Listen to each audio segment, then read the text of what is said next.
హల్లెలూయా, హల్లెలూయా. Right, సంతోషం. మరి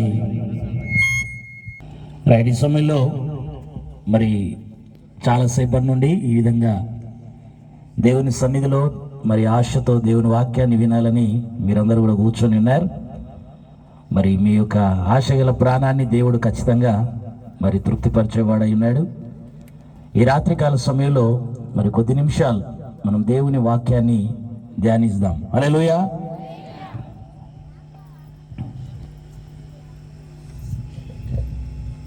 ఎవరెవరో ఎదురవుతుంటారు, ప్రాణానికి నా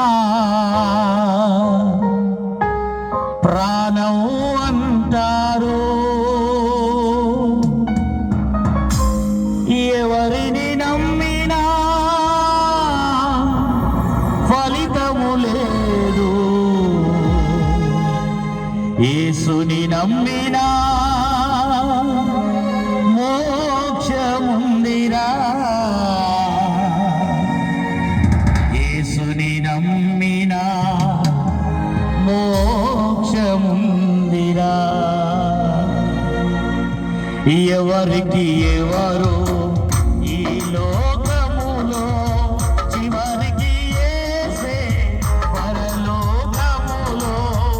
ఎవరికి ఎవరు ఈ లోకములో చివరికి యేసే పరలోకములో. ఎవరికి ఎవరు ఈ లోకములో చివరికి యేసే పరలోకములో. ఎవరెవరో ఎదురవుతుంటారు, ప్రాణానికి నా ప్రాణం అంటారు. ఎవరెవరో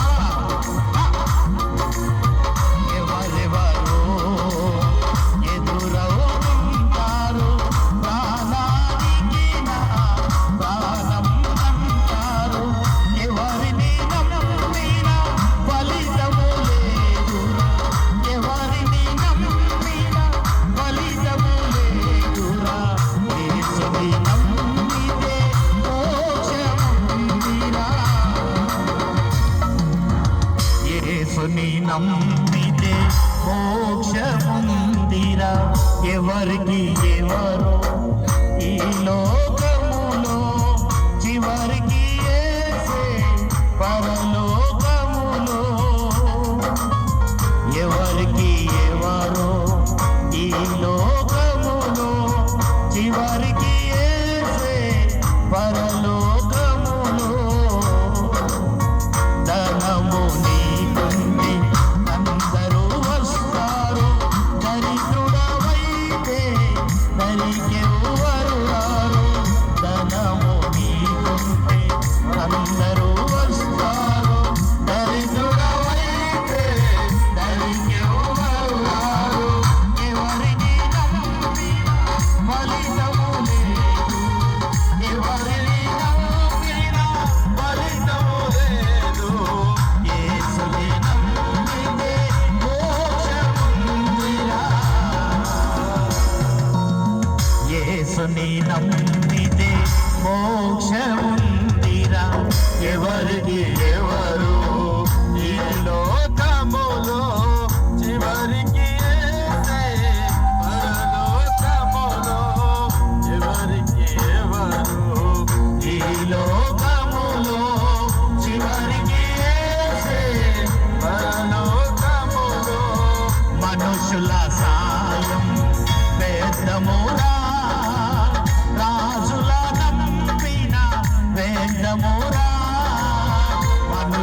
హలో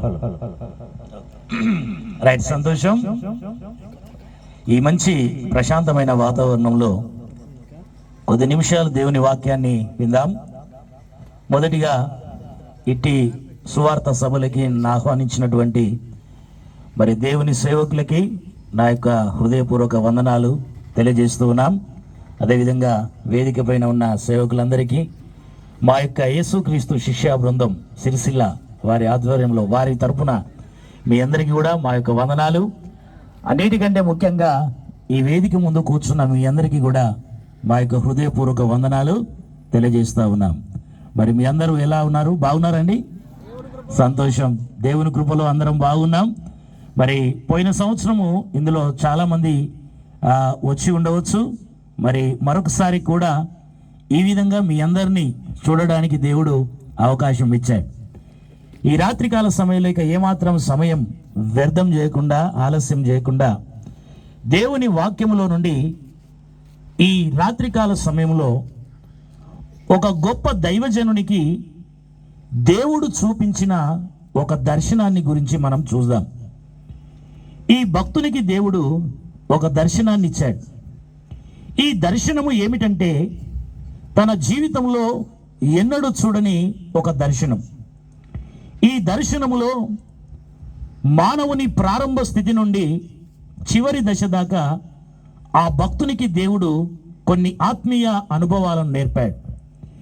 ఈ రాత్రికాల సమయంలో సంఘముగా ఉన్న మీకు, సమాజముగా ఉన్న అనేక మందికి యేసు ప్రభువుని గురించిన వార్తను తెలియజేయాలి. మరి వారికి న్యాయం చేయాలంటే మీకు న్యాయం చేయలేం, సంఘానికి న్యాయం చేయాలంటే వారికి న్యాయం చేయలేం. గనక ఇద్దరికి న్యాయం చేసే విధంగా ఈ రాత్రి దేవుడు ప్రవచించబోతా ఉన్నాయి. దేవుడు తన యొక్క వాక్యాన్ని మన మధ్యలో విడుదల చేయబోతూ ఉన్నాయి. బైబిల్ ఉన్నవారు మీ బైబిల్ త్రిప్పండి. యెహెజ్కేలు గ్రంథము 47వ అధ్యాయం వైపు మన బైబిల్ను త్రిప్పుదాం. యెహెజ్కేలు గ్రంథము 47వ అధ్యాయము మొదటి నుండి కొన్ని వచనాలు మనము చదువుతూ ఉంటే, అతడు మందిరపు గుమ్మమునకు నన్ను తోడుకొని వచ్చెను. మందిరము తూర్పు ముఖముగా ఉండెను. నేను చూడగా మందిరపు గడప క్రింద నుండి నీళ్లు ఉబికి తూర్పుగా పారుచుండెను. ఆ నీళ్లు బలిపీఠమునకు దక్షిణముగా మందిరము కుడి ప్రక్కను క్రింద నుండి పారుచుండెను. పిమ్మట ఆయన ఉత్తరపు గుమ్మము మార్గముగా నన్ను నడిపించి చుట్టూ త్రిప్పి తూర్పునకు పోవు దారిని బయటి గుమ్మమునకును తోడుకొని వచ్చెను. నేను చూడగా అచ్చట గుమ్మపు కుడి ప్రక్కను నీళ్లు ఉబికి పారుచుండెను. ఆ మనుష్యుడు కొలనులు చేత పట్టుకొని తూర్పు మార్గమును బయలు వెళ్ళి 1000 మూరలు కొలిచి ఆ నీళ్ల గుండా నన్ను నడిపింపగా నీళ్లు చీలమండల లోతుండెను. ఆయన మరి 1000 మూరలు కొలిచి నీళ్ల గుండా నన్ను నడిపించగా నీళ్లు మోకాళ్ళ లోతు ఉండెను. ఇంకా ఆయన 1000 మూరలు కొలిచి నీళ్ల గుండా నన్ను నడిపింపగా నీళ్లు మొలలోతుండెను. ఆయన ఇంకను 1000 మూరలు కొలవగా నీళ్లు మిక్కిలి లోతై నేను దాటలేనంత నది కనబడెను. దాట వీలు లేకుండా ఈదవలసినంత నీరు గల నది ఆయను. ఈ చదవబడినటువంటి వాక్యములో యెహెజ్కేలు అనేటువంటి దైవజనునికి దేవుడు ఒక దర్శనాన్ని చూపిస్తూ ఉన్నాడు. ఈ యెహెజ్కేలు గారికి వచ్చినటువంటి దర్శనంలో దేవుడు ఆయనకి ఒక మందిరాన్ని చూపిస్తూ ఉన్నాడు. ఈ మందిరము దగ్గర ఆయన ఏమి చేస్తూ ఉన్నాడట అనంటే, ఈ మందిరము దగ్గర ఈ మందిరముకి ఒక గడప ఉంది. జాగ్రత్తగా దేవుని మాటలు వినాల.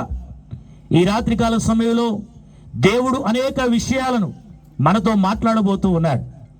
ఈ మాటలు నేను చెప్పే మాటలు కాదు. ఇవి కేవలము దేవుడు తన ప్రేరణతో చెబుతూ ఉన్నటువంటి మాటలు. ఎంతో భారంతో, ఎంతో ప్రయాసముతో ఈ మాటలను, దేవుని వాక్కును చెప్పడానికి ఇక్కడ దాకా వచ్చాం. జాగ్రత్తగా దేవుని మాటలు వినాలా. ఈ యెహెజ్కేలు గారికి దేవుడు ఒక మందిరాన్ని చూపిస్తూ ఉన్నాడు. ఆ మందిరము యొక్క గడప ఉన్నది. ఈ గడప దగ్గర ఒక చిన్నగా నీటి ఊట ప్రారంభమయ్యింది.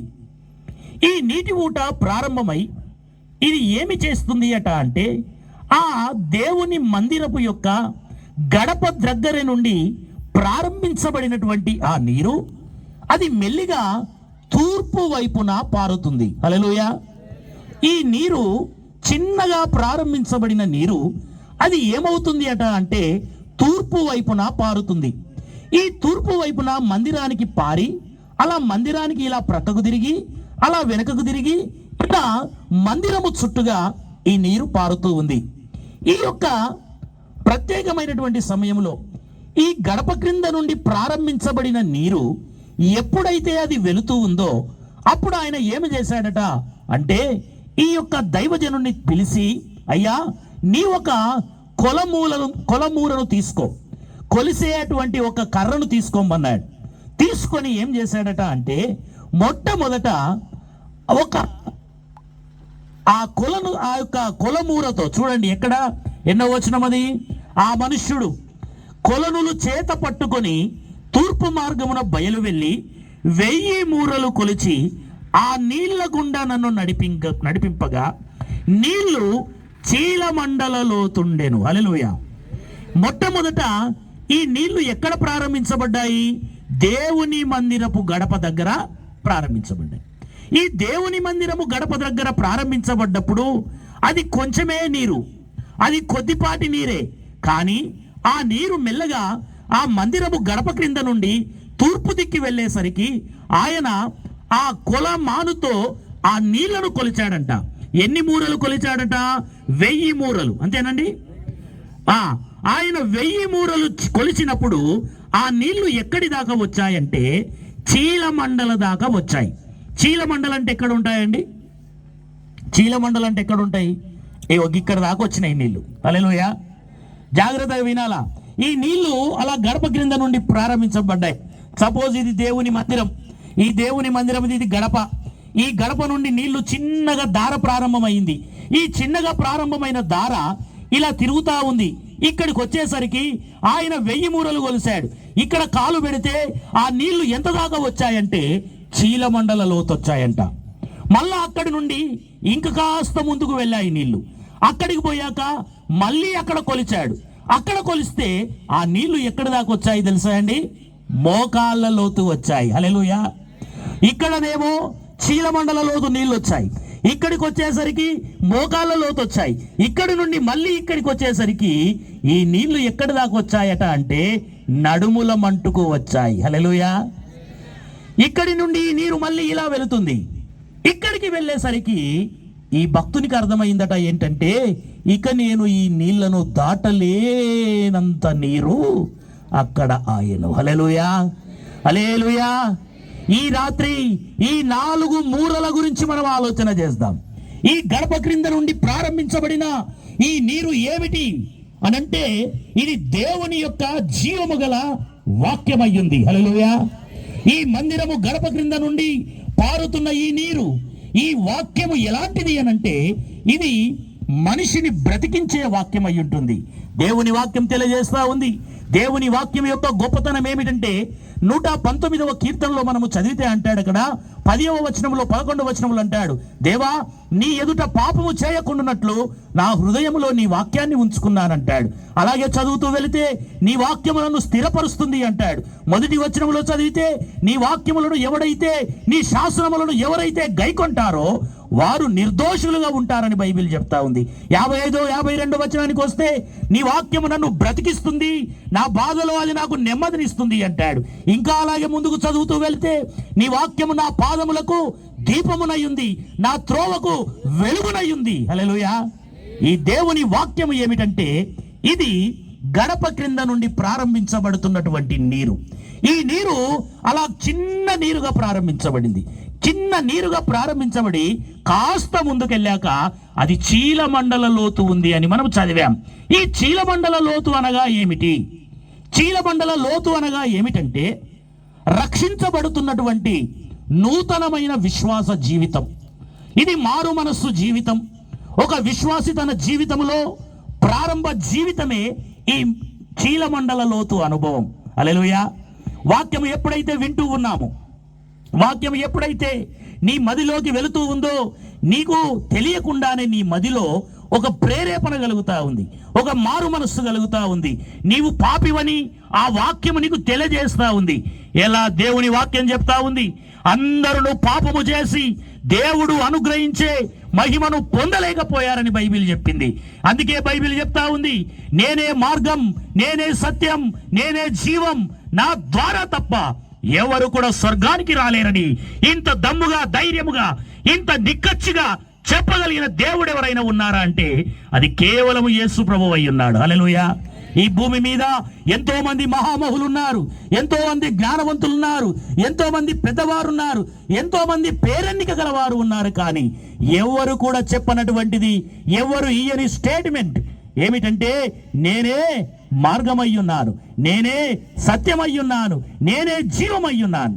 ఈ గడప క్రింద నుండి ప్రారంభించబడిన నీటిలో ఈ చీలమండల లోతు అనుభవం ఏమిటంటే రక్షించబడుతున్నటువంటి వ్యక్తి ఎవరైతే మారు మనస్సు పొందుతున్నారో, ఎవరైతే రక్షించబడుతున్నారో వారికి ఉదాహరణగా ఈ చీలమండల లోతు ఉంది.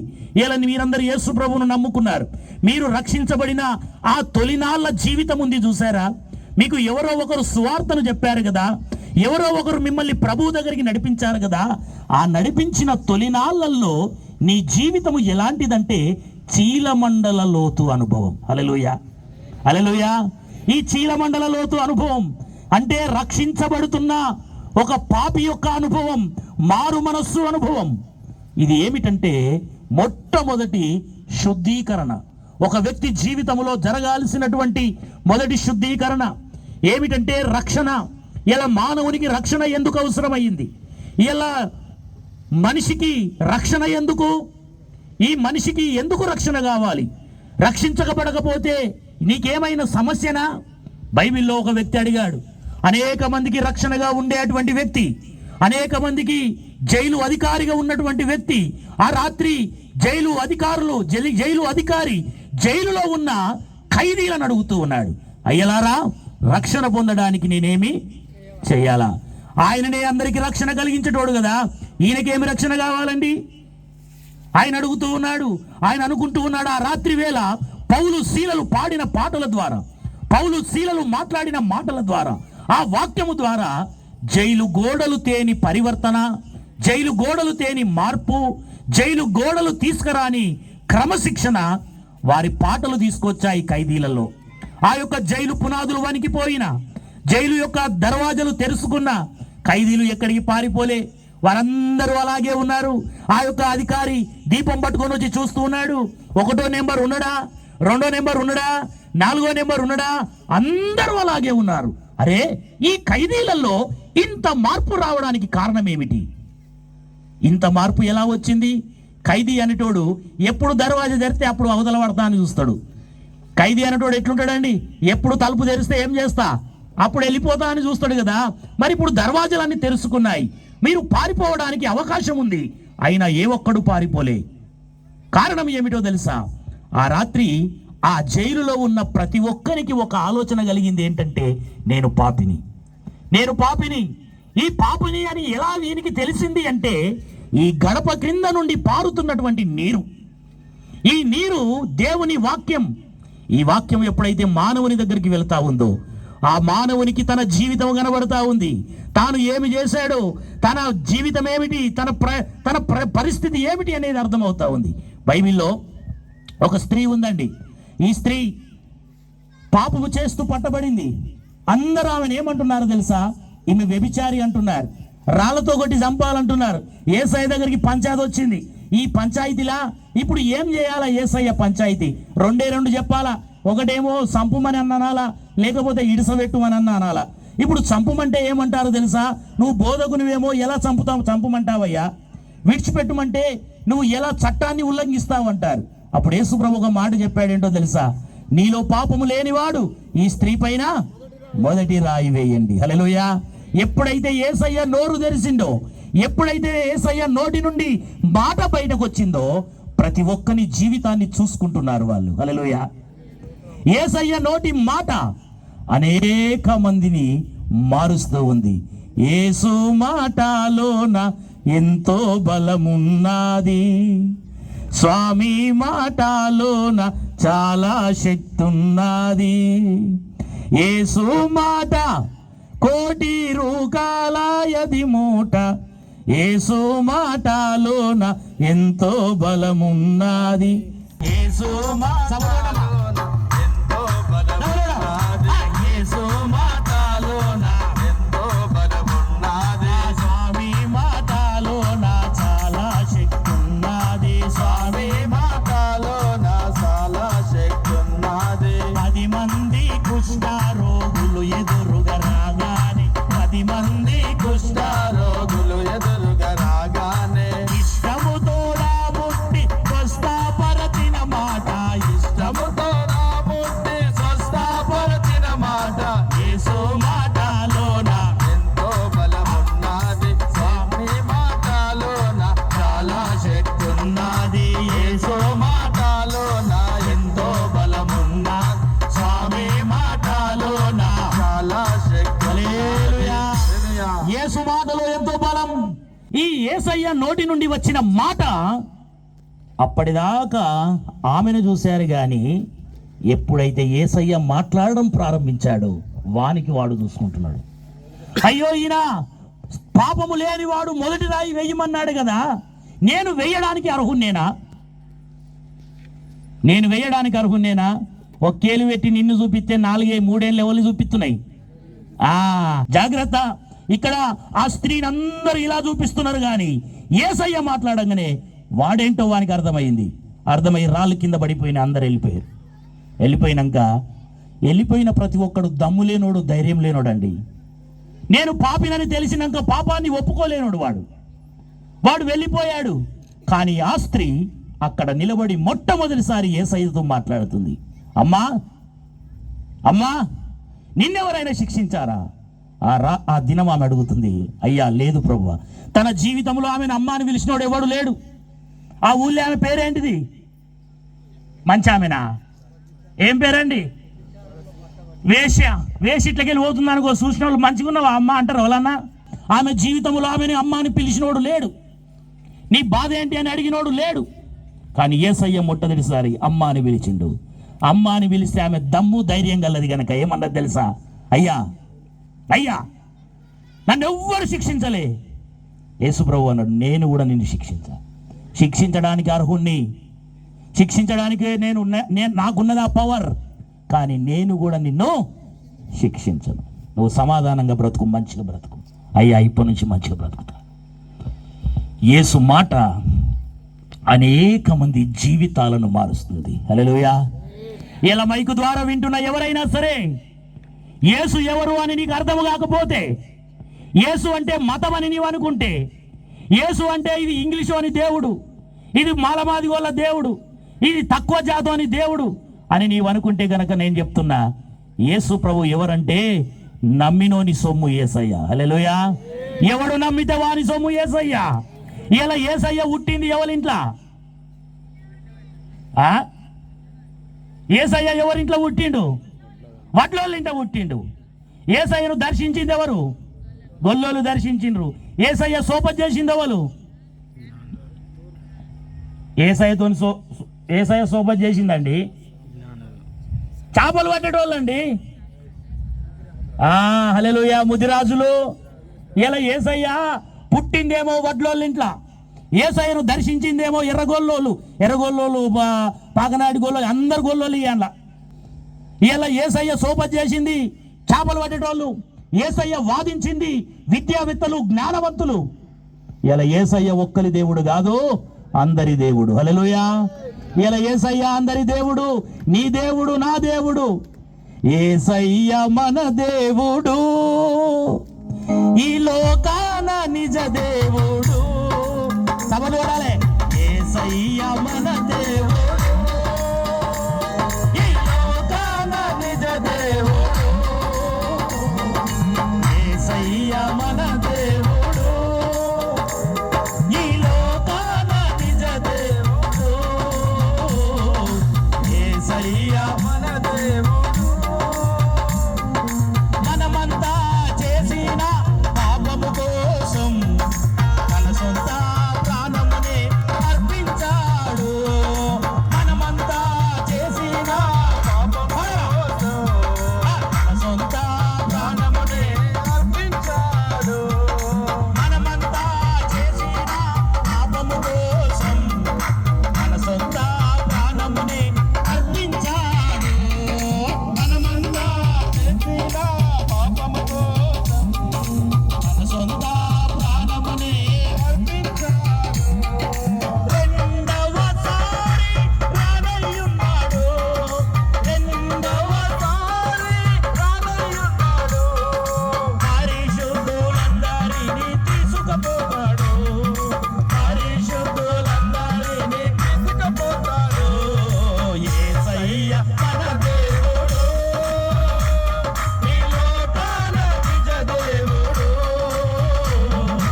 అంటే రక్షణ అనుభవము. ఈ నీళ్ళన్నీ ఏమైపోతున్నాయట అంటే తూర్పున ఉన్న అరాబా అనే నదిలోకి వెళ్తున్నాయి, సముద్రములోనికి. సముద్రములో జీవి బ్రతకలేదు. ఒక సామెత ఉంటుంది, సముద్రం తలాపుకు పెట్టుకొని చేప ఏం చేసిందట, సముద్రాన్ని తలాపుకు పెట్టుకొని చేప నీళ్ళకి ఏడిచింది అంటారు. అంటే నీళ్లు బాగానే కనబడతాయి కానీ అది ఉపయోగం లేని నీరు. ఈ యొక్క తూర్పున ఉన్న ఈ నీరంతా అరాబాలోనికి దిగిపోతా ఉంది. ఇలా మానవుని జీవితం, ఈ సముద్రం అనేది ఏమిటంటే నిష్ప్రయోజనమైనటువంటి జీవితం. సరే, ఈ ప్రారంభ అనుభవము అనగా రక్షణ అనుభవం. ఈ రక్షణ అనుభవం ఎలాంటిదంటే బైబిల్లో ఒక వ్యక్తికి ఒక ప్రశ్న కలిగిందండి. ఏం ప్రశ్న కలిగిందో తెలుసా? ఇలా మనిషికి మారు మనస్సు ఎందుకు అవసరం, మనిషికి రక్షణ ఎందుకు అవసరం, మనిషి ఎందుకు నిజమైన దేవుణ్ణి తెలుసుకోవాలి. ఇలా యేసయ్యను నమ్మిన వాళ్ళందరూ బైబిల్ పట్టుకొని వస్తుంటే చూసిన వాళ్ళందరూ అనుకుంటారు కావచ్చు, అరే వీళ్ళకి ఏం పట్టిందా, చదువు రాకుండా బైబిల్ పట్టుకొని పోతున్నారు. అసలు యేసయ్యను నమ్మడానికి కారణం ఏమిటి? అది ఒకటి అడుగుతలేడండి.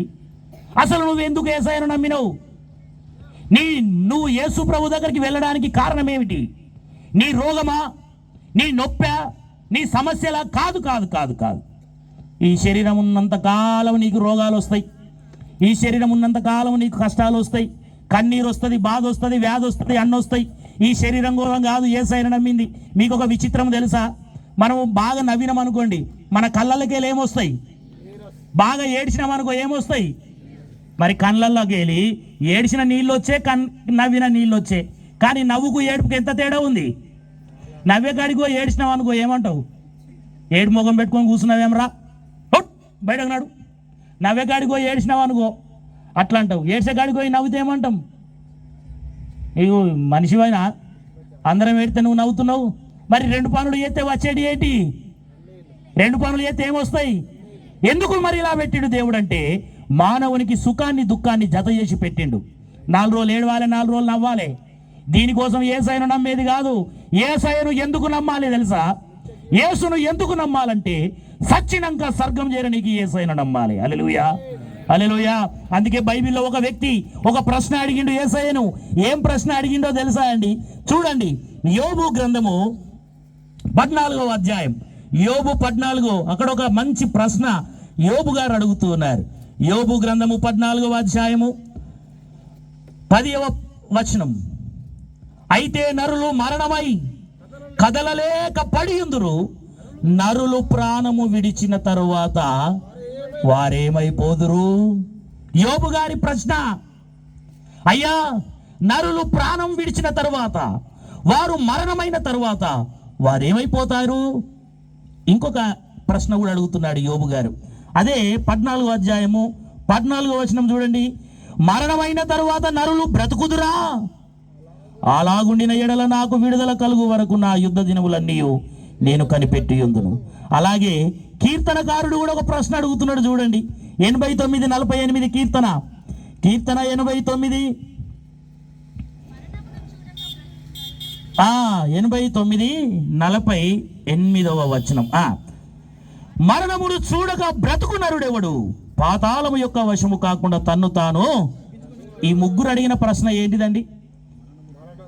మరణమును అసలు మరణం తర్వాత ప్రాణం ఉందా? అసలు మరణం అంటే ఏంటిది? మరణం ఎందుకు వస్తుంది? ఈ మరణము తర్వాత మన గతి ఏమిటి?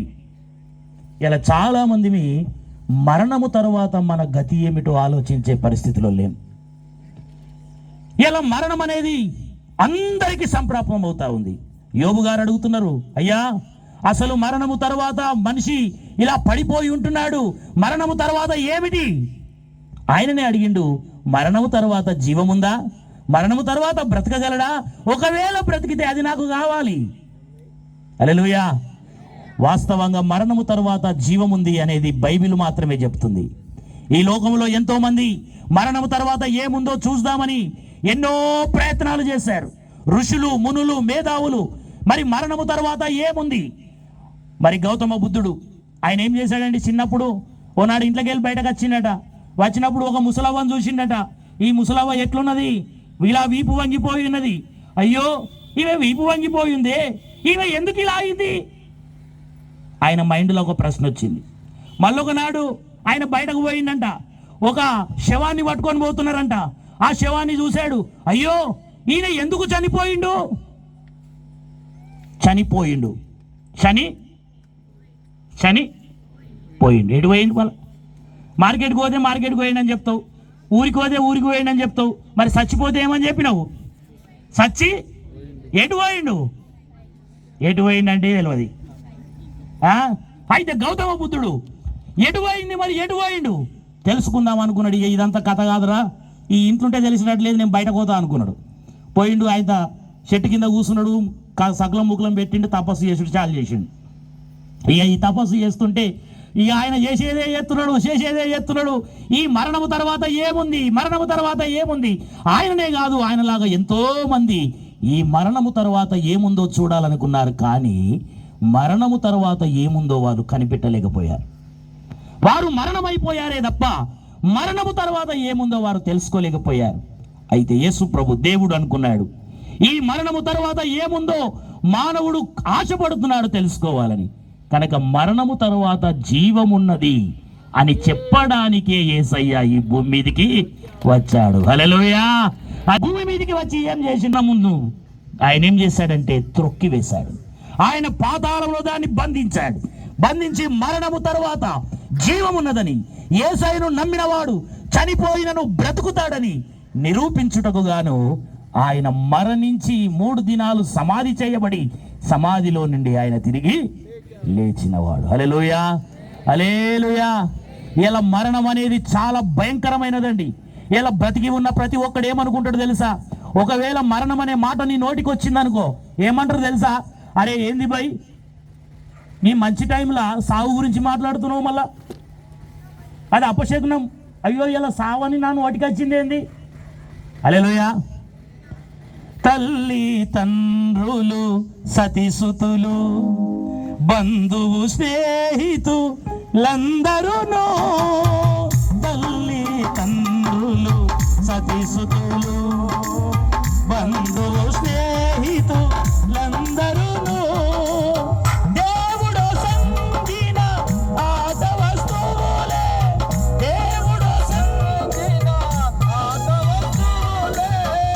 ఆత్మతృప్తికై ఆడుకునేవు. జీవితమే ఒక ఆట, మానవ జీవితమే ఒక ఆట, జీవితమే ఒక ఆట, మానవ జీవితమే ఒక అక్షయమైనది అంతము లేనిది ప్రభువు సగేడు పర లోకమేగా.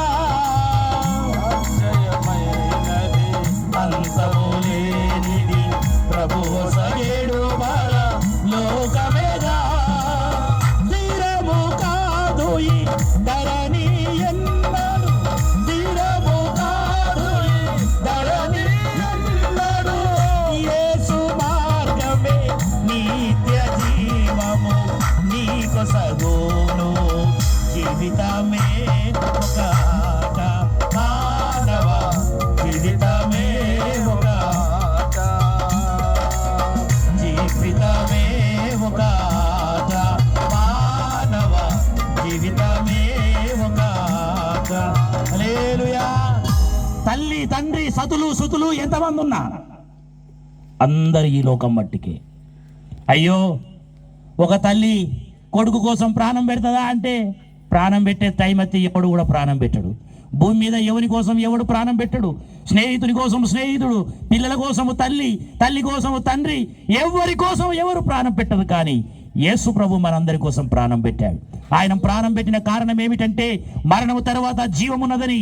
మరణించిన ప్రతి ఒక్కడు ఎవడైతే యేసునందు విశ్వాసం ఉంచి ఈ లోకములో మరణిస్తున్నాడో వాడు మరణించినట్టు కాదు, వాడు నిద్రపోయిన వానితో సమానం. బైబిల్ చెప్తుంది తెస్సలోనికైలకు రాసిన పత్రికలో ఏమంటుండండి? కాబట్టి సహోదరులారా, నిరీక్షణ లేని ఇతరుల వలె మీరు దుఃఖపడకుండా నిమిత్తం నిద్రించుచున్న వారిని గూర్చి మీకు తెలియకుండుట మాకిష్టము లేదు. యేసు మృతి పొంది తిరిగి లేచినని మనం నమ్మిన ఎడల యేసునందు విశ్వాసం ఉంచిన వారిని దేవుడు ఆయనతో కూడా వెంట పెట్టుకొని వచ్చును. హల్లెలూయా. ఎవరైతే యేసునందు విశ్వాసం ఉంచి మరణిస్తున్నారో వారు సచ్చినట్టు కాదు, వాడు నిద్రపోయినట్టు. అనగా యేసును నమ్మినోనికి సావు లేదండి. హల్లెలూయా. యేసయ్యను ఎందుకు నమ్మాలంటే ఈ సావు నుండి తప్పించాలా. మరి సావు లేదంటున్నావు సారు. నమ్మిన వాళ్ళందరూ సత్తురు కదా, మరి సత్తలేరా? నమ్మినోళ్ళు సత్తురు కదా, మరి నువ్వేమో సావు లేదంటున్నావు. అయ్యో అయ్యో అయ్యో, ఆ సావు కాదు, ఆ సావు కాదు, అసలు సావు ఉంది. పెద్ద మనుషులు ఒక మాట అనేటోళ్ళు, ముందుంది ముసురుల పండుగ. ముందుంది ముసురుల పండుగ అంటే ఏంటి తెలుసా? గిక్కడ కాదు, గిక్కడ కాదు, సచ్చినంక ఉంది అసలైన ఆట. సచ్చినంక అసలైన ఆట ఉంది. ఇలా నీ లోపల ఉన్న ఆత్మ ఉన్నది చూసినావా? ఇది దేవుడు పెట్టిన దీపం అని బైబిల్ చెప్తా ఉంది. నరుని ఆత్మ యెహోవా దీపం, ఆయన పెట్టిన దీపం. దీపం మారిపోతుందా? దేవుడు పెట్టిన దీపం మారిపోతుందా? ఈ ఆత్మ చస్తుందా? ఆత్మ సావది. కానీ ఏమి వస్తుంది తెలుసా? శరీరము చస్తుంది. మీకు ముచ్చట చెప్తా మంచిగా నూరి. 10 ఏళ్ళ కిందటి ఫోటో ఇప్పటి ఫోటోవా పక్క పక్కన పెట్టుకొని చూసుకో ఎట్లున్నది. 10 ఏళ్ళ కిందలో ఎట్లున్నావు అవ్వా? తెల్లటికలు ఉన్నాయి అప్పుడు. ఇప్పుడు ఆ ఫోటోలో ఈ ఫోటోలో చూస్తే ఊరిని నేనేనా? అప్పుడు చక్కగా నిలబడి దిగితే ఇప్పుడు అంగవాడి దిగినవు. అప్పుడు కిలోమీటర్ అంటే నడిచినావు, ఇప్పుడు గీడికి నడవ శాతం అయితే అంగితే లేవత్తలే, లేతే అంగత్తలే. ఎందుకు మళ్ళా? భూమి మీద మన గుడారమైన ఈ నివాసము శిథిలమైపోయినను దేవుని చేత కట్టబడిన నివాసము పరలోకమందు మనకున్నదని. భూమి మీద ఈ గుడారం శిథిలమైపోతుంది. ఈ శరీరం ఎంత మంచిగా దీన్ని కాపాడినా, దీనికి స్నోను పెట్టినా, ఫెయిర్ అండ్ లవ్లీలు పెట్టినా, లక్సులు పెట్టినా, లైబాయిలు పెట్టినా, దీన్ని ఎంతనన్నా మంచిగా కాపాడు. ఎంత మంచిగా కాపాడినా ఇది ఒకనాడు పెంటల పడేసేది. ఇంకొకటి తెలుసా? మనిషి మలయపురి మనిషి అంటే ఏంటిది? మనీ అంటే ఏంటిది? డబ్బా. మనీ అంటే ఇంగ్లీష్, అది ఇంగ్లీష్లో డబ్బు. మనీ అంటే తెలుగులో ప్రాణము. హల్లెలూయా. మనీ అంటే ఏంటిది తెలుసా? మని ఉండగానే మంచి పేరు సంపాదించాలి, సచ్చినంక స్వర్గం చేరాలి అంటారు పెద్ద మనుషులు. ఇంటున్నా? ఎన్నేళ్ళున్నా ఏరు తప్పది, 100 ఏళ్ళున్నా సావు తప్పది. సచ్చినంక స్వర్గం చేరాలంటే మనుండగానే మన మదిలో నిజమైన దేవుణ్ణి నమ్మాలి. ఆ మనే గిది. మనీ అంటే ప్రాణం. ప్రాణము షీ. కుక్క చస్తే జామ చెట్టుకు పాతి పెడతావు, కొబ్బరి చెట్టుకు పెట్టుకుంటావు, మంచిగా కొబ్బరికాయలు వస్తాయని. మనిషి చస్తే ఏం చేస్తావు? బొంద కాదు, వీని ఆకారం కూడా కనబడొద్దురా అని పొట్టు కాల్చి బూడిది వేసి ఆ బూడిది కూడా కనబడొద్దురా అని చెప్పి ఏం చేస్తావు? తీసుకుపోయి గంగలు కలపాలి. అది ఎక్కడ పోవాలి? మళ్ళీ వాడి ముఖం కూడా కనబడద్దు ఇటు. ఇలా మానవుని యొక్క శరీరం ఇది ఎంత గలీజంటే ఇది చాలా చండాలమైనదండి. భార్య ఉన్నదని భ్రమసేదవేమో, బంధువులు గలరని నమ్మేదవేమో, తనయులు గలరని తలసెదవేమో, తండ్రులు గలరని పలికేదవేమో. ఏమి రాదు వెంట నీకెందుకు తెలియదు ఏలని ఏమి రాదు వెంట, ఎవరు రారు వెంట నీకెందుకు తెలియదు ఏలని తంట. ఏమి రాదు వెంట నీపై బట్టలు నీతో రావు. పడురే. నీపై బట్టలు నీతో రావు, బట్టలు నీతో రావు. భార్య పిల్లలు సాహారారు, భార్య పిల్లలు సామారు. ఉన్నది మరియు ఏది రాదు, నీతో వచ్చును నీ పాపములే. ఏమి రాదు వెంట నీకెందుకు తెలియదు వెంట. ఏమి రాదు వెంట. బట్టలు వేసుకుంటే బట్టలు కూడా రానియరు. ఆఖరికి మొలదారం ఉంటే దాన్ని కూడా ఏం చేస్తారు? ఏం చేస్తారండి? హల్లెలూయా, హల్లెలూయా. ఇలా మరణం అనేది అందరికీ సంప్రాప్తం అవుతుందండి. ఈ సావు కోసం కాదు యేసయ్యను నమ్మేది. ఈ సావు తర్వాత అసలు సావు ఉంది. ఈ శరీరము పెంటతో సమానం, ఇది గబ్బు. నువ్వు లక్స్ పెట్టు, లైబాయి పెట్టు, ఎంతనన్నా పెట్టు, నీ పెళ్ళికి వెళ్ళేది ఏంటిదంటే ఏంటి వెళ్తుంది? సబ్బు వెళ్తుందా? మన్ను వెళ్తుంది. మన్నే గదయ్యా, మన్నే గదయ్యా, మన్నే గదయ్యా, మన్నే గదయ్యా, మనలోని ఆత్మజ్యోతికి తప్ప మహిలోనిదంత మనే గదయ్యా, మనలోని ఆత్మజ్యోతికి తప్ప మహిలోనిదంత మనే గదయ్యా, మనే గదయ్యా, మన్నే గదయ్యా, మనే గదయ్యా, మన్నే గదయ్యా. మంచి ధనుసు ఒకని ముంచి సంచిలో ముంచిన, మంచి ధనుసు ఒకని ముంచి సంచిలోన వేసిన, మంచి ధనుసు ఒకని ముంచి సంచిలోన ఉంచిన, మంచి ధనుసు ఒకని ముంచి సంచిలోన వేసిన, పెంచిన బంగారము పెంచిన నీ దేహము, పెంచిన నీ దేహము ఎంచుము ఎన్నాళ్ళు ఉండునో, మరణించిన మన్నవును గదయ్యా, ఎంచుము ఎన్నాళ్ళు ఉండునో, మరణించిన మన్నవును గదయ్యా, మనే గదయ్యా, మన్నే గదయ్యా, మనే గదయ్యా, మన్నే గదయ్యా. నీ శరీరం ఏంటిది?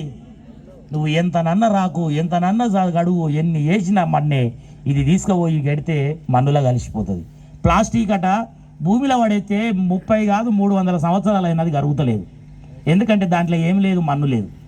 ప్లాస్టిక్లో ఏం లేదు, మన్ను లేదు. కానీ మన శరీరాన్ని తీసుకుపోయి భూమిలో పెడితే నెల రోజుల లోపల ఏమవుతుంది? ఇది మట్టిలో కలిసిపోతుంది. ఎందుకంటే మన శరీరంలో ఉన్నది ఏంటంటే మన్ను. మన్ను అయినది వెరగడి వల్లే మంటికి పోతుంది, కానీ ఆత్మ దాన్ని దయచేసిన దేవుని దగ్గరకు వెళుతుంది. హల్లెలూయా. ప్రియమైన స్నేహితుడా, ఈ మైకు ద్వారా వింటున్న ఎవరైనా సరే, నీ జీవితం ఎలాంటిదంటే ఒకానొక పట్టణానికి వెళ్ళి వ్యాపారం చేసి లాభం సంపాదించుకున్నవు రండి అని చెప్పుకొని వారలారా, రేపేమి సంభవించినో నీకు తెలియదు. నీ జీవమే పాటిది, ఇంతలో కనబడి అంతలో మాయమైపోయే ఆవిరి లాంటి జీవితం. మంచిగా ఉంటే ఆడికి పోయి మంచిగా బిజినెస్ చేస్తా, ఈ పని చేస్తా, ఆ పని చేస్తా అనుకుంటున్నావేమో. ఏ పని చేయకముందే నీ ప్రాణం పోతుందేమో, జాగ్రత్త. ఇలా నేను బ్రతికుంటే కోట్ల విలువ చేస్తా కావచ్చు, కానీ నాకు 5 నిమిషాల గ్యారంటీ ఎవరు లేరు. ఆఫ్టర్ ఆల్ ఒక 500 ఫ్యాన్ కొంటే దానికి గ్యారెంటీ ఉన్నది, వారెంటీ ఉన్నది. 500 ఫ్యాన్కు సంవత్సరం దాకా ఎప్పుడు రిపేర్ వచ్చినా తీసుకుపోయి ఇస్తే మళ్ళీ కొత్త ఫ్యాన్ ఇస్తాడు వాడు. 500కే బ్రతికితే కోట్ల విలువ చేస్తామండి. 5 నిమిషాల గ్యారెంటీ ఉన్నారా? నాకు ఇంత గట్టిగా మాట్లాడుతున్నా, మంచిగా ఉన్నా కదా, నాకు 5 నిమిషాల గ్యారెంటీ ఇస్తావా? ఇయ్యవు. గ్యారెంటీ లేని బ్రతుకు మనం బ్రతుకుతున్నాం. అయితే ఈ గ్యారెంటీ లేని బ్రతుకు గ్యారెంటీ ఏమిటంటే యేసు ప్రభువే గ్యారెంటీ. హల్లెలూయా, హల్లెలూయా, హల్లెలూయా. ఈ యొక్క చీలమండల లోతు అనుభవం ఏమిటంటే రక్షించబడిన అనుభవం. యేసయ్య అందరికీ కావాలి, యేసయ్య ఒక్కరికే కాదు. అందుకే దేవుని వాక్యం చెప్తా ఉంది, యేసు ప్రభు అందరికీ దేవుడు అని వాక్యం చెప్తా ఉంది. 2 మార్గాలు ఉన్నాయి, ఒకటి స్వర్గమని, ఒకటి నరకమని. ఎవరైతే యేసు ప్రభువును వారి హృదయంలోనికి ఆహ్వానిస్తారో, ఎవరైతే పాపాలను ఒప్పుకుంటున్నారో, ఎవరైతే నేను పాపిని దేవా నన్ను క్షమించు అని అడుగుతున్నారో, అడిగిన వారికి నీవెప్పుడు చచ్చినా సరే, ఇయ్యాల చచ్చినా, రేపు చచ్చినా, 10 ఏళ్లకు చచ్చినా, సచ్చిన మరుక్షణం ఆ భగవంతుని దగ్గర ఉంటావు, ఆ మోక్షంలో ఉంటావు, ఆ మోక్షంలో యేసయ్య దగ్గర ఉంటావు. నీవు ఎల్లకాలము సుఖముతో ఉండగలుగుతావు. ఒకవేళ ఈ లోకములో నిన్ను పుట్టించిన దేవుణ్ణి, నిన్ను తయారు చేసిన దేవుణ్ణి, నీ పాపాలు క్షమించే దేవుణ్ణి నువ్వు మొక్కకుండా చచ్చిపోతే ఆ నిత్య నరకాగ్నికి పోతావు. ఆ నిత్య నరకాగ్నిలో అగ్ని ఆరదు, పురుగు సావదు, యుగ యుగాలు కాలుతూ ఉండాలి. అక్కడ నీకు మరణమే. నీకు యుగ యుగాలు 1 రోజు కాదు, 2 రోజులు కాదు.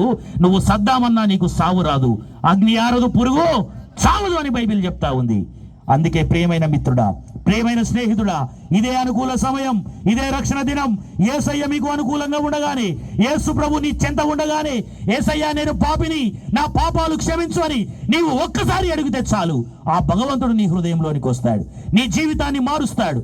నువ్వు నీ పాపం పోనీకి నీవు ఎన్ని చేసినా నీకు ప్రయోజనము. నీ దాన ధర్మాలు, నీ పుణ్యకార్యాలు, నీ మంచి కార్యాలు, ఇవి ఏవి కూడా నిన్ను పాపము నుండి తప్పించలేవు మిత్రమా. దానము చేస్తే దానకర్ణుడు అంటావేమో, కానీ పాపం మాత్రం పోదు. పాపము లేని నీతిమంతుడు ఎవరు లేరండి, పాపము వలన వచ్చే జీతం నిత్య నరకమండి. పాపము లేని నీతిమంతుడు ఎవరు లేరండి, ఆ పాపము వలన వచ్చే జీతం నిత్య నరకమండి. ఆ పాపం పోకుంటే నీకు పరేషాను బాయి, ఆ పాపం పోకుంటే నీకు పరేషాను బాయి, ఆ పరేషాను బాయి నీకు పరేషాను బాయి, ఆ పరేషాను బాయి నీకు పరేషాను బాయి. పాపములోనే పుట్టాను అంటూ దావీదు అన్నాడు, మహారాజే పలికాడు. పాపములోనే పుట్టానంటూ దావీదు అన్నాడు, మహారాజే పలికాడు. పాపమున్నవాడు ప్రభుని చూడలేడు, ప్రభుని చూడనోడు పరలోకం వెళ్ళలోడు. అప్పుడు పరేషాను బాయి నీకు పరేషాను బాయి, ఆ పరేషాను బాయి నీకు పరేషాను బాయి. పాపము లేని నీతిమంతుడు ఎవడు లేడండి, పాపము వలన వచ్చే జీతం. హల్లెలూయా. రైట్. కనుక పాపము లేనివాడు ఎవడు లేడు. ఆ పాపము నుండి వచ్చే జీతాన్ని మనము తప్పించుకోవాలా. పాపము వలన వచ్చే జీతమే మరణము. హల్లెలూయా. అయితే ఈ ప్రారంభ అనుభవం ఏమిటంటే ప్రతి మానవునికి రక్షణ అవసరం, రక్షణ అవసరం. నీవు రక్షించబడాలా, నీ పాపాలు క్షమించబడాలా, నీవు స్వర్గానికి వారసుని కావాలా. యేసయ్య ఎందుకు వచ్చిందంటే నశించిపోతున్న మనందరిని వెతికి రక్షించడానికి ఆయన ఈ భూమి మీదకి వచ్చాడు. చివరిగా ఇక్కడ దీని గురించి నేను ఇంకొక 2 మాటలు చెప్తా. ఈ చీలమండల లోతు అంటే రక్షించబడిన అనుభవం. తర్వాత రెండవది ఏమొచ్చింది, రెండోసారి కొలితే ఏడికి వచ్చినాయి నీళ్లు, మోకాళ్ళు లోతు అంటే ప్రార్థన. రక్షించబడ్డోడు మోకాళ్ళు వేసి ఏం చేయాలి, ప్రార్థన చేయాలి. ఇంతసేపు సమాజం కోసం చెప్పినా, ఇప్పుడు సంఘం కోసం 2 మాటలు చెప్తా. మన భారం అంతా ఏంటిదండి, సమాజం. అందరికీ యేసయ్య పరిచయం కావాలి. హల్లెలూయా. మనకు పరిచయం అయ్యింది. మళ్ళా మనం అగ్గిపుల్ల లాంటి వాళ్ళం. అగ్గిపుల్ల ఏం చేయాలి, ఏం చేయాలి, అగ్గిపుల్ల కాల పెట్టాలి. మళ్ళా అదేం చేయాలి, ఒక పుల్ల అనేక వాటిని వెలిగిస్తున్నట్టు మనం వెలిగించాలి కదా. చీలమండల లోతంటే రక్షించబడ్డ అనుభవం, మోకాళ్ళ లోతంటే ఇది ప్రార్థన అనుభవం, నడుముల లోతంటే దేవునిలో సగభాగం, నాలో నీవు నీలో నేను, ఇక నీవు తప్ప నాకెవరు లేరు. దేవా, నీవు నా జీవితంలో ఒక భాగం అయి ఉన్నావు. విలాప వాక్యాలు అంటాడు, నీవు నా భాగమని నేను అనుకుంటుని. ఆయన మన భాగం, మన జీవితంలో దేవుడు ఒక భాగం అయిపోవాలా. యేసయ్య లేకుంటే శ్వాస లేదు. అబ్రహాం జీవితంలో దేవుడు భాగమైపోయాడు. తన కుమారుని కంటే ఎక్కువగా, తన భార్య కంటే ఎక్కువగా అబ్రహాం దేవుణ్ణి ప్రేమించాడు. అది అతనికి నీతిగా ఎంచబడింది.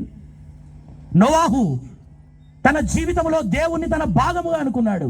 ఈ తరం వారిలో నీవే నీతిమంతుడవు, నీవును నీ కుటుంబము ఓడలోకి రండి, రక్షించబడండి, మరణం నుండి తప్పించుకునండి. మోషే తన జీవితంలో దేవుడు భాగం అనుకున్నాడు.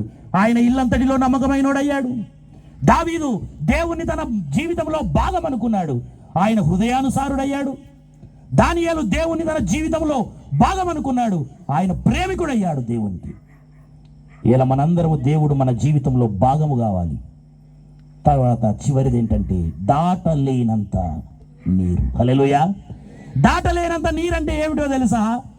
మహిమలో నుండి ఉన్నతమైనటువంటి మహిమలోనికి. హల్లెలూయా, హల్లెలూయా. ఇవరిదాకా మనం ఒకటే క్లాసులు ఉన్నాం. ఎక్కడున్నాం తెలుసా? శీలమండల కాడనే ఉన్నాం. ఈ శీలమండలే ముఖ్యం, ఈ బేసు ముఖ్యం, ఈ కాళ్ళు ముఖ్యం. ఇక్కడ రక్షించబడకపోతే మోకాళ్ళ అనుభవం రాదు.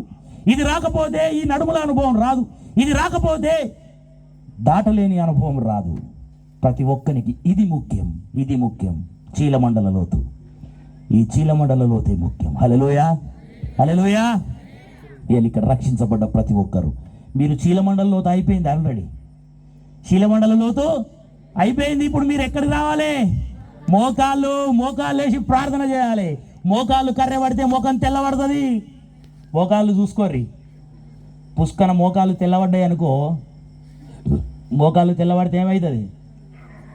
మోకాళ్ళు నల్లగా అవుతాయి. జాగ్రత్త. మోకాళ్ళు నల్లబడాలంటే మోకాళ్ళు వేసి ప్రార్థన చేయాలి. ప్రార్థన వలన సమస్తము సాధ్యం. ఎవడైతే ప్రార్థిస్తాడో వారి వైపు వాని యేసు దేవుని యొక్క చెవులు ఉంటాయంట. నీవు చేసే ప్రార్థనలు ఆయన అంగీకరించేవాడై ఉన్నాడు. ఆయన జీవం కలిగిన వాడు కనుక నీ ప్రార్థన వింటాడు. మూడవది అనుభవం, నడుముల అనుభవం, దేవునిలో భాగం, దాటలేని అనుభవం. ఇది అయిపోయినాక ఏమైందట అంటే ఈ 4 దగ్గర ఇట్లా తింపినాక మళ్ళీ వెనుకకు తీసుకొస్తుండే. ఇక మళ్ళీ వెనుకకు తీసుకురాగా ఊరిని ఏమైంది తెలుసా అండి? పోంగా చెట్లు లేవు, ఏమి లేవు.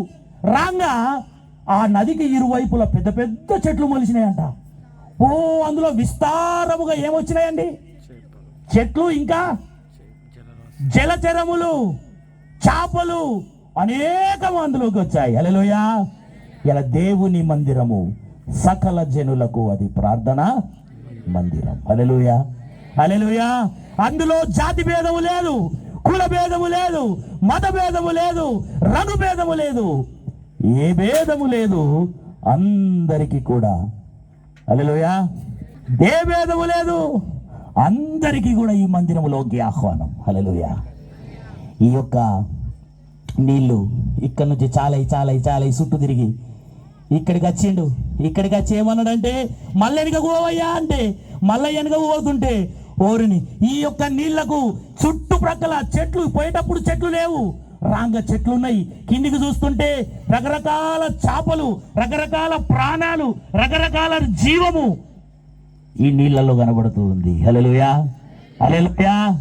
ఇలా చాలా మంది దేవుని సన్నిధికి వచ్చినాక నా జీవితం మారిందని చెప్పేటోళ్ళు లేరా? నా బ్రతుకు మారిందని చెప్పేటోళ్ళు లేరా? నా వ్యసనాల నుండి నేను విడుదల పొందినానని చెప్పేటోళ్ళు లేరా? ఇవన్నీ కూడా జీవానికి ప్రతిరూపం. హల్లెలూయా. యేసయ్య ఎందుకు అవసరం అంటే నీ బ్రతుకు మారాలా, నీ జీవితం మారాలా. ఇలా యేసయ్య అంటే చాలా మంది మతం అనుకుంటున్నారు. ప్రేమైన సహోదరుడా, యేసంటే మతము కాదు, యేసంటే మార్గం. ఒకడంటాడు అరే వాడు యేసు మతం పట్టిండురా, ఒకడంటాడు యేసు మతంలో దిగిండురా, ఒకడంటాడు యేసు మతంలో కలిసిండురా. కలవనీకి ఎక్కడ కలుస్తావు? పొలంలో కలుస్తావు. కలవనీకి యేసయ్య పొలం కాదు, దిగనీకి యేసయ్య బాయి కాదు, పట్టనీకి యేసయ్య వస్తువు కాదు. నమ్మినోని సొమ్ము యేసయ్య. నేను నమ్మితే నా సొమ్ము, నువ్వు నమ్మితే. యేసయ్యను నమ్మాలంటే ఏం చేయాలి? ఉన్నవి తీసేసేది లేదు, కొత్తవి పెట్టుకునేది లేదు. నువ్వెట్లున్నావో గట్లా దేవుడా నేను పాపిని, నా పాపాలు క్షమించు, నేను నీ బిడ్డను, నువ్వు నా దేవుని అని ఒక్కసారి చెప్పుగంతే నీ బ్రతుకు మారుతుంది. హల్లెలూయా, హల్లెలూయా. యేసయ్య నేను పాపినని చెప్తే చాలు, నీ పాపాలు క్షమిస్తాడు. మరణం ఎప్పుడు వస్తుందో తెలియదు. ఏ క్షణమో మరణమంట కిటికీలను ఎక్కుతుందంట. అది ఎప్పుడు మింగుదునా అది చూస్తా ఉంది. మరణాన్ని చూడకుండా బ్రతికే నరుడు ఎవడైనా భూమి మీద ఉన్నాడా? ఎవ్వడు కూడా లేడు. విచిత్రం ఏం తెలుసా అండి? ప్రసంగిలో పోతంటాడు ఒకని జన్మదినము కంటే, అందరు చెప్పురి, మీరు నిజంగా చెప్పురి, పుట్టిన దినం మంచిదా సచ్చిన దినం మంచిదా? ఎందుకు చెప్పురి? ఎవరన్నా దానికి అంగీకరిస్తారా అండి? సచ్చిన దినం మంచిదంటే మన ఇంట్లో వాళ్ళన్నా చనిపోతే ఏమంటాం? అబ్బో ఇటువంటి సంవత్సరం మళ్ళీ రాదు. కానీ తెలియని విషయం ఏంటి తెలుసా? బైబిల్ చెప్తుంది నీ జన్మదినము కంటే మరణ దినం మంచిది. ఎందుకు మరణ దినం మంచిది? ఒక మాట చెప్పి ముగిస్తా. ఎందుకు మరణ దినం మంచిదంటే సచ్చినోడు పాపాన్ని విడిచిపెట్టి, శాపాన్ని విడిచిపెట్టి, క్రోధము, కామము, మదము, మత్సరము అన్ని విడిచిపెట్టి ఏం చేసిండు? దేవుని దగ్గరికి వెళ్ళి పుట్టినోడు కొత్తగా ఎంట్రెన్స్ అవుతుండు. ఇప్పుడు వాడు లోకములకు ఇక మెల్లమెల్లగా వాడు ఏం చేసుకుంటాడు? పాపము నేర్చుకుంటాడు. ఇప్పుడు Johnny eating sugar, open your mouth. దీని అర్థం చెప్పుర్రి. జానీ అనేటోడు ఉన్నాడు. జానీ అనేటోడిని అరే జానీ అనగానే ఎస్ పప్ప చెప్పు డాడీ. ఈటింగ్ షుగర్, చక్కెర తింటున్నావా? నో పప్ప, లేదు డాడీ. టెల్లింగ్ లైస్, అబద్ధాలు చెప్తున్నావా? No daddy. Open your mouth, నోరు తెరు అన్నాడు. నోట్లే చక్కెర ఉంది. ఈ జానీ అనేటోడు చిన్న బుడ్డ పోరడు. వీనికి అబద్ధం ఆడమని ఎవరు చెప్పారు? వాళ్ళ అవ్వ చెప్పిందా? వాళ్ళ డాడీ చెప్పిందా? వాళ్ళ పిన్ని చెప్పిందా? వాళ్ళ అత్త చెప్పిందా? ఎవరు చెప్పారండి అబద్ధం ఆడమని? వాడు చక్కెర దొంగతనం చేసింది వాస్తవమే. వాడు బుక్కింది తండ్రి అడిగితే ఏం చెప్పాలి? వాడు నిజంగా వాడు అబద్ధం చెప్పనోడు అయితే ఆవిడ డాడీ బుక్కినా అనాలి. వాడు గింతంత లేడు, వాడు ఏం చెప్తుండు? బుక్కలే పెద్దోడు చెప్పినట్టు చెప్తుండు. మరి అబద్ధం వానికి ఎవడు అబద్ధం నేర్పిండు? అబద్ధం ఎవడు నేర్పిండు తెలుసా? ఎవడు నేర్పడు అవసరం లే. శాప గీత నేర్పుతారు ఎవడన్నా? వానికి అబద్ధం ఎవడు నేర్పిండంటే వాని రక్తములే ఉన్నది. అది వాని రక్తమే అబద్ధం రక్తం. వాని రక్తములే ఉన్నది పాపం. పుట్టినప్పుడే అబద్ధం. మట్టి తింటుడు. ఏం తిన్నావురా? ఏం లేదు ఎవడు నేర్పిండు? బూత్లో ఎవడు నేర్పిండు? ఎవడన్నా క్లాసులు ఇచ్చి రారు. అది రక్తంలో ఉంది స్వభావం. ఈ స్వభావం మారాలి. యేసయ్య దగ్గరికి వస్తే నీ స్వభావం ఎవరికి అంటే జన్మదినము మంచిదా మరణదినం మంచిదా అంటే యేసు ప్రభు నందు నమ్మి ఎవడైతే చస్తాడో వారికి సావే మంచిది. హల్లెలూయా. యేసు ప్రభు నందు విశ్వాసం ఉంచి ఎవరైతే చనిపోతున్నాడో వాడు ధన్యుడు. యేసయ్య లేకుంటే నీకు ధన్యత లేదు. భూమి మీద మంచి 4 కొడుకులు ఉండొచ్చు, ఆస్తులు ఉండొచ్చు, అంతస్తులు ఉండొచ్చు, బంగారం ఉండొచ్చు, భూములు ఉండొచ్చు, నీకు కోటి ఉండొచ్చు. ఒక ఆయన అనుకున్నాడంట, ఈ సంవత్సరం బాగా వ్యాపారం చేస్తా, బాగా వ్యవసాయం చేసిండు, బాగా పంట సంపాదించిండు. ఆ పంట అంతా ఇంటికి తీసుకొచ్చిండంట, ఇంట్లో పెట్టిండు. ఇల్లు సరిపోకపోతే కొట్టాలు కట్టిండు, కొట్టాలలో పెట్టి మంచి ఫ్యాన్ కింద కూర్చొని కాలు మీద కాలు వేసుకొని ఆరాం కుర్చీలో కూర్చొని తన ప్రాణానికి చెప్తున్నాడంట, నా ప్రాణమా ఇక చూసుకో. చెప్పురి ఏం చెప్పిండు? నా ప్రాణమా తినుము తాగుము సుఖించు. ఏం చేస్తావు? బువ్వన అయితే రెడీ ఉన్నది, అన్నం అయితే రెడీ ఉన్నది, ఏం తింటావు తిని బస్. ఫ్యాన్ తిరుగుతుంది మంచిగా. దేవుడు ప్రత్యక్షమైంది, బిడ్డ ఈ రాత్రి నీ ప్రాణం నాకు కావాలి. బ్యాంకులో పెట్టినాయి ఎవరి సొమ్ము, అటక మీద దాచినాయి, దిగుట్లో పెట్టినాయి, ఏంటిది బీరువలో పెట్టినాయి, పరుపు కింద పెట్టినాయి, ఆడ పెట్టినాయి, ఈడ పెట్టినాయి. ఎవని పాలు? ఆ ఫ్యాన్ ఎట్లా తిరిగిందో వీని తలకాయ ఎట్లా తిరిగింది. వామ్మో, ఈ రాత్రి దేవుడు నా ప్రాణం అడుగుతుండే ఏం చేయాలి మరి? ఎక్కడికి తప్పించుకుపోవాలి? నా మరణాన్ని నుంచి తప్పించుకోవద్దా? ఎవని ముందు తల వంచకున్నా మరణం ముందు తల వంచాల్సిందే. ఎప్పుడు ఎవరికి ఎట్లా వస్తుందో తెలియదు. విచిత్రం ఏంటంటే మనిషి బతుకు బాగా చిత్రమైందండి. ఏడ ఉడతావో తెలియదు, ఎట్లా ఉడతావో తెలియదు, ఎట్లా బతుకుతావో తెలియదు, ఎట్లా చస్తావో తెలియదు, సచ్చినాక ఎక్కడ పొంద పెడతారో కూడా ఏం తెలియదు అసలు. కానీ మాత్రం బయటకు ఎట్లా కనబడతాం? అన్నీ ఉన్నట్టు ఉంటాం. పుట్టేది తెలియదు, సచ్చేది తెలియదు, సచ్చినాక ఎట్లా చస్తావో తెలియదు అసలు విషయం. ఆ సచ్చినాక ఎట్లా బొంద పెడతారో తెలియదు. ఏం బ్రతకండి మనిషిని. ఆ ఫ్యాన్ తిరిగినట్టు వీని తలకాయ తిరిగింది. ఏం చేయాలి దేవుడా? ఏం లేదు, నీ జీవితం మార్చుకో, నిన్ను సృష్టికర్తను స్మరణకు తెచ్చుకో, నీ బ్రతుకు మారుతుంది. హల్లెలూయా, హల్లెలూయా.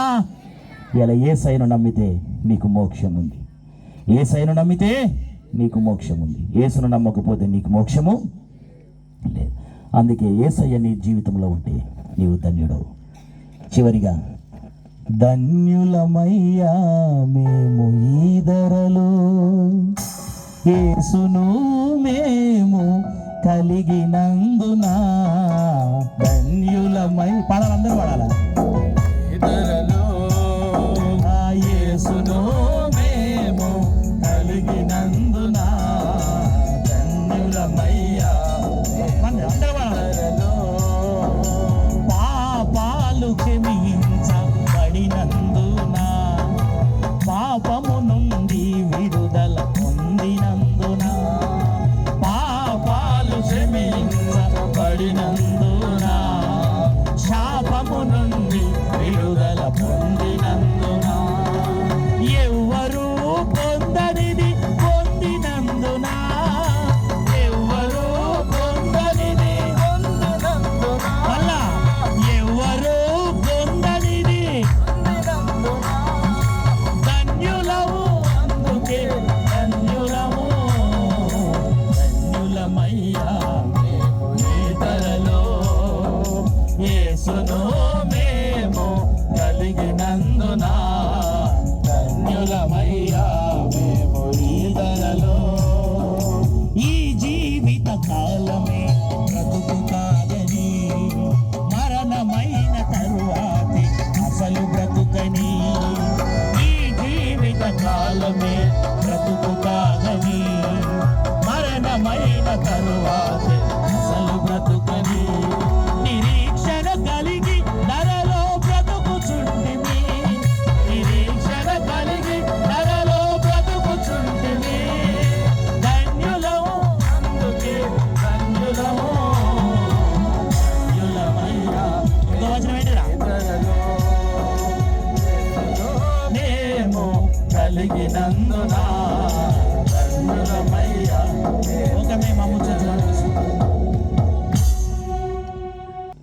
ఎప్పుడు సంతోషం కలుగుచున్నది, ఆనందానికి కొలువే లేకున్నది.